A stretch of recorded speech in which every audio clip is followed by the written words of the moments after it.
Good morning. It's been my great pleasure to be here this morning and to be on these grounds for the last 24 hours or so. My first time at Unity Village, and it's just been a real blessing.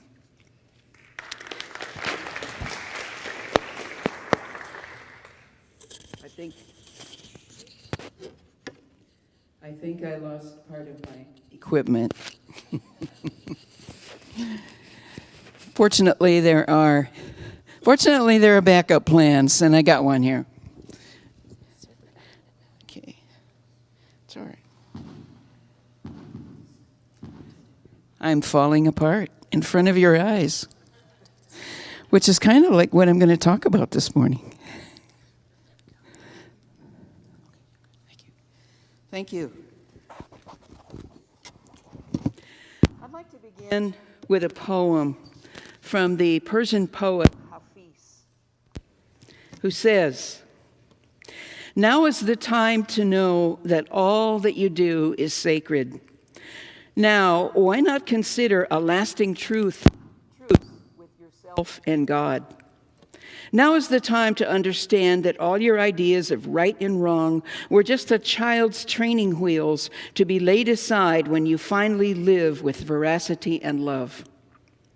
Hafiz is a divine envoy whom the Beloved has written a holy message upon.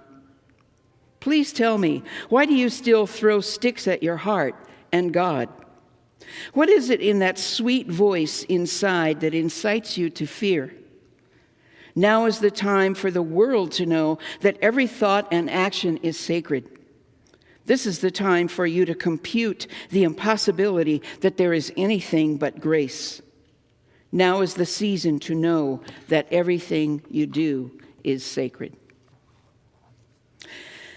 I want to talk a little bit this morning about the global crisis, but I want to frame it in a larger story. What do I mean by the global crisis? I mean things like climate change, global inequality, people living, in fact, a large percentage of people in the world living on $2 a day.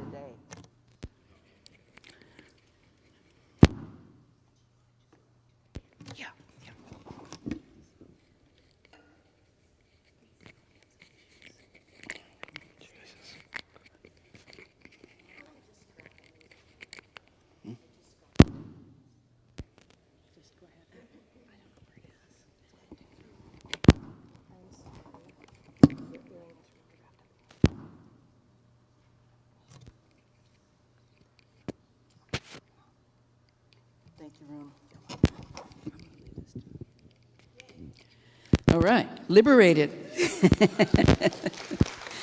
Liberated from technology, which will never save us, by the way. Global inequality, people living on $2, $3 a day, the refugee crisis, rampant violence, and racism, and the belief in separation between ourselves and other living beings. Now, one thing that we have to know, and if we don't know it, we might as well all just leave here and go to brunch. One thing we must know is that when we're talking about these issues, we're no longer dealing with purely intellectual reality. Yes, we're dealing with facts. Yes, we're dealing with science. But way, way beyond that, we're dealing with life and death. And when we're dealing with life and death and existential issues, we're dealing with what I call the big five: love, death, eternity, the sacred, and suffering. These are spiritual issues. Intellect and scientific research are absolutely powerless to deal with these issues.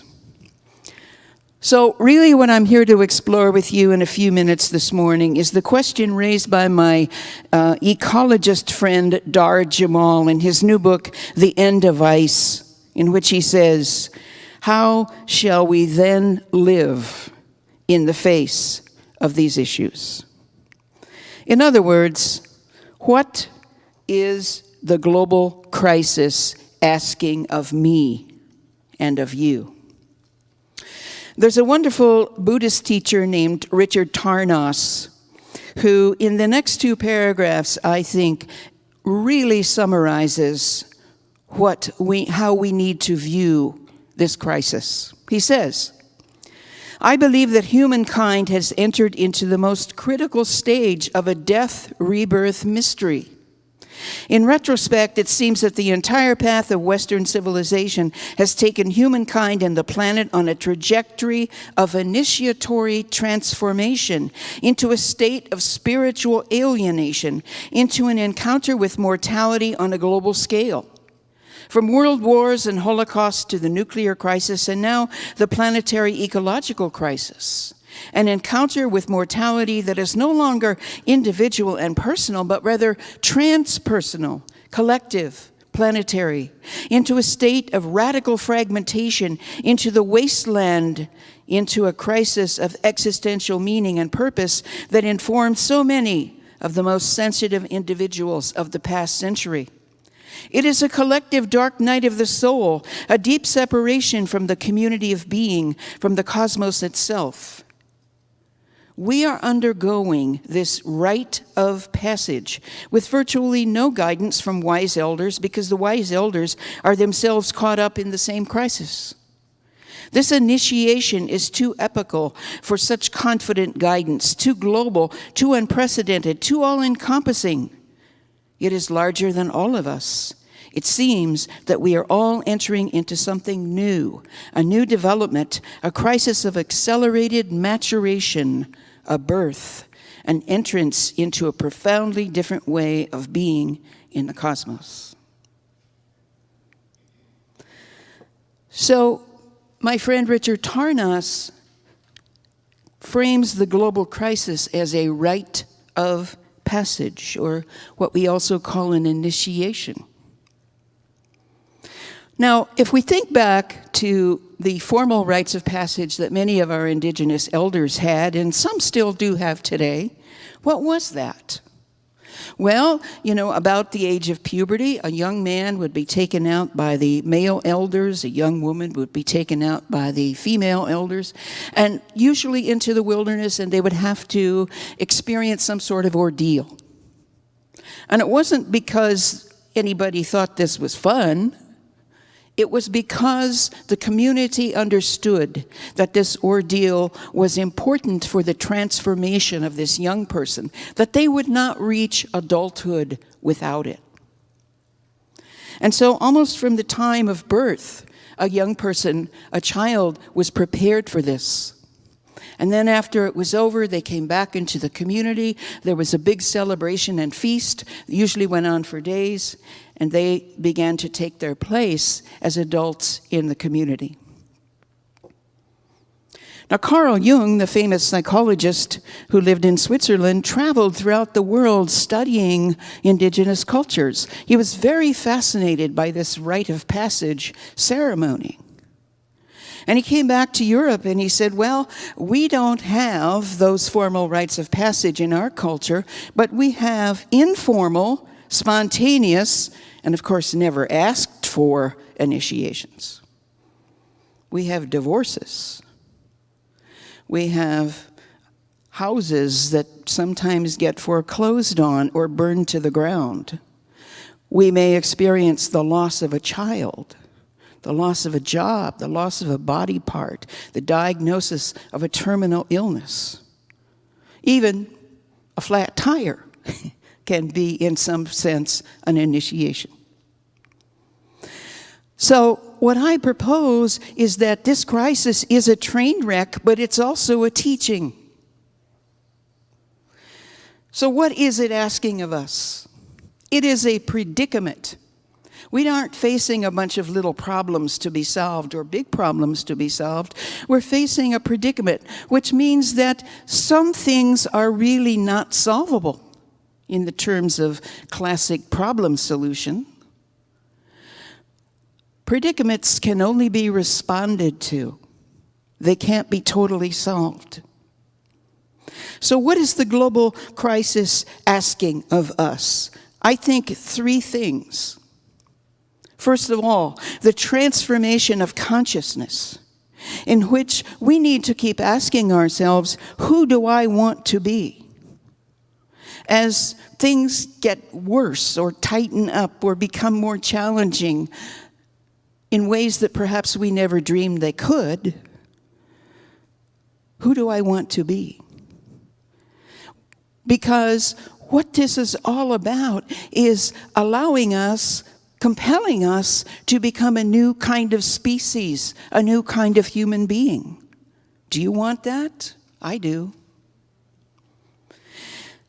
And secondly, the crisis is asking us, what did I come here to do? Many of you are familiar with Andrew Harvey, who has written a beautiful book on the poetry of Kabir recently. And he wrote another book about 10 years ago called The Hope, A Guide to Sacred Activism. And one of the things he says in there is that we respond to this call of who do I want to do, what did I come here to do, is we need to allow heartbreak to inform us. Perhaps it's that homeless person that we passed the other day on the street that we can't get out of our minds. Something nagging at us and says, you must do something for homeless people. Or maybe it's that dog down the street in the middle of the night that doesn't stop barking, and we know why, because it's being neglected. And maybe something gnaws at us and says, you must do something for animals. Rumi said, the only heart worth having is a broken heart. What breaks your heart? Will you allow your heart to be broken? Whatever that thing is, let it call you to action. And finally, this crisis is asking of us radical relationship. A few years ago, I came to understand what the word catastrophe actually meant in its origins. Two Greek words put together, kata and strophe. Kata means going down and within, a descent into the soul. Strophe means a weaving or a coming together to build a ladder or a passageway.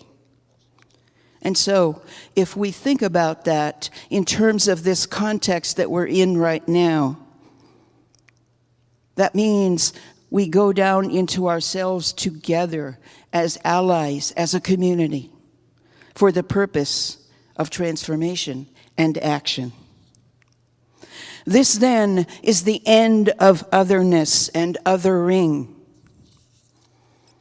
This is the beginning of a transformation from I to we. Going downward and inward together and creating islands of sanity and seas of chaos locally as well as globally. A wonderful Jungian analyst named Melissa Laflamme says this: I think the world now is begging us to let the breaking happen within, to mirror and heal the breaking happening all around without us. We are being asked to break up, break down, break out, shatter, bleed. You're on the right track now. The right track to break into radical loving, like a hungry thief for soul, ready to serve sweet, dark humanity and the earth's tangled questions that insist we return her urgent call to let our hearts break into compassionate action. Thank you, and so it is.